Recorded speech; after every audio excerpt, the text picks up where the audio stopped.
খবর পড়ছে আমি মিস্টার আবুল তাবুল মোল্লা। খবরটি প্রচারিত হয়েছে কুষ্টিয়া শহরের কুমোরখালী উপজেলার হঠাৎপাড়া পোকাতপাড়া বেতার কেন্দ্র থেকে।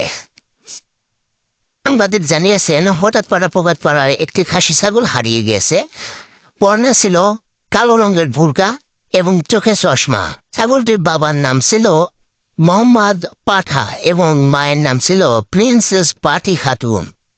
ছাগলটি যদি কেউ পেয়ে থাকেন অবশ্যই হঠাৎপাড়া খামাখার দোকানে দিয়ে যাবেন, উপযুক্ত শাস্তি দেওয়া হবে। কালীগঞ্জের এক সাংবাদিক জানিয়েছেন বাহাদুর সাহেব 6 কেজি ওজনের একটা পাদ মেরে 3টি বটগাছ উঠে ফেলেছে। বটগাছ 3টি সাইকেলের একটি গ্যারেজে ভর্তি করা হয়েছে বলে জানা যায়। এক সাংবাদিক জানিয়েছে ব্রয়লার বাজার হোটেলে 4 জন কর্মচারী সিঙ্গারা বানাচ্ছে। হঠাৎ এক সিঙ্গারা বাস্ট হয়ে যায়।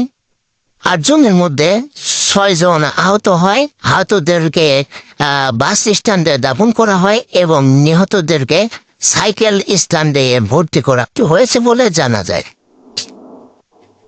অপরাধ সংবাদে জানিয়েছেন একটি বিমান যাওয়ার সাথে সাথে মহের সাথে টক্কর, বিমানটির মাঝখানে জোড়া লাগে। এতে করে কোনো লোকের ক্ষয়ক্ষতি হয়নি বলে জানা যায়।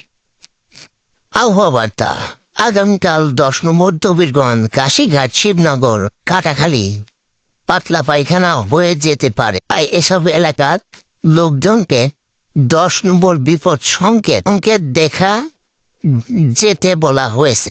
তাদের নিজ নিজ গোয়ায় লাল টেপ লাগায় দিক নির্দেশনা দেওয়া হয়েছে।